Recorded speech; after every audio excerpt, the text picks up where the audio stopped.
बहुत परेशान हूँ। किससे? बस दारू पीते मेरा आदमी, कुछ ऐसी कृपा कर दो जो सही हो जाए गुरुजी। कहाँ है आपके आदमी? यही है वो। आओ इनके आदमी आओ।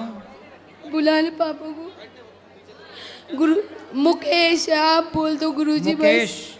हाँ। अरे मुकेश, मुकेश जहाँ कहीं भी हो आओ यहाँ। इनके आदमी आ जाएंगे तो बात कराएंगे। गुरुजी राधे राधे। जी, बुलाओ अपने आदमी को। मुझे 3-4 सवाल पूछने हैं तो मैं जल्दी जल्दी पूछूंगी। बोलो। पहला तो आपने पहली दिन की कथा थी, उसमें आपने बताया था कि 4 युग होते हैं एक कल्प में, हम 12वें कल्प में हैं। एक कल्प में 4 युग नहीं, 1000 बार चतुर्युग होता है। अच्छा अच्छा, मैं ये पूछ रही थी कि जब भी ये त्रेता युग आता है तो हर बार राम जी का जन्म होता है या अलग अलग भगवान अलग अलग रूप लेते हैं? भगवान राम तो वही होते हैं, भगवान अपने रूप में आते हैं, बाकी रावण इत्यादि बदल जाते हैं। अच्छा, और एक और प्रश्न ना पंडित जी सुदामा जी, पंडित जी सुदामा जी। अरे बात कर रहा हूँ। ये मुकेश? राधा महाराज जी। मुकेश हो, सुनते रहिए, सब अच्छा होगा। तो महाराज जी कभी कभी क्या होता कि हम न चाहते हुए भी हमारा मन वाइट विषय में, गलत विषय में लग जाता है। ऐसे लोगों को ही बाद में परेशान कर करके क्या किया जाता है?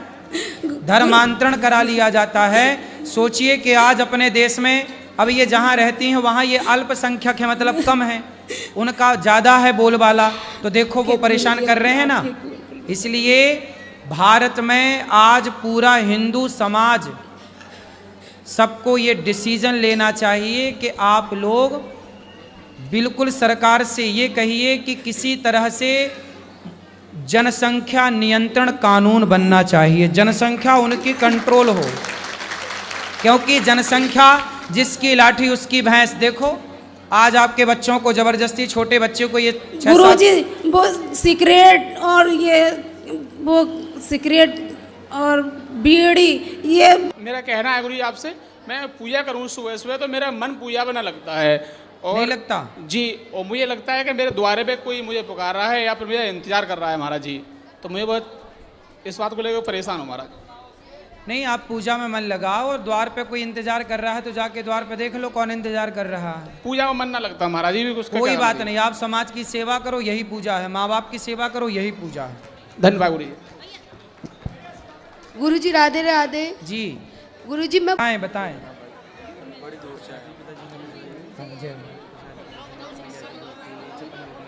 बिल्कुल, बैठिए आप लोग, आसन ग्रहण कीजिए, आसन ग्रहण कीजिए, आइए।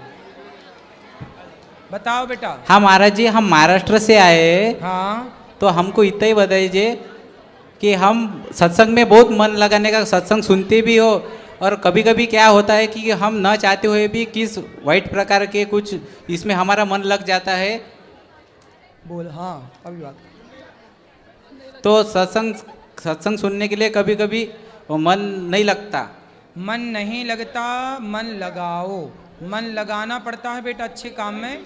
तो लगाना कभी, बहुत बार नहीं होता, कभी कभी ऐसा होता, नाम जप भी करता और सत्संग भी सुनता, और कभी कभी ऐसा होता न चाहते हुए भी ऐसा लगता कि हम सत्संग सुनते हैं, नाम जप करते, तो भी कभी कभी हमारा मन इसमें क्यों जाता। कोई बात नहीं, ये शुरुआती दौर में ये सब होता है, पर आप निरंतर नाम जप रखेंगे, निरंतर कथाएं रखेंगे, सुनते रहेंगे, अपने आप धीरे धीरे मन, करोड़ों जन्मों से भटक रहा मन एक दिन में नहीं लगेगा ना, पर एक दिन जरूर लगेगा। पशु घोषित कर देना चाहिए महाराज। जरूर, ये आपसे आगे चाहता हूँ, और मैं गौ माता की सेवा कर रहा हूँ महाराज जी। बहुत अच्छा काम कर रहे हैं आप, गौ माता की सेवा करके। आशीर्वाद रखना महाराज।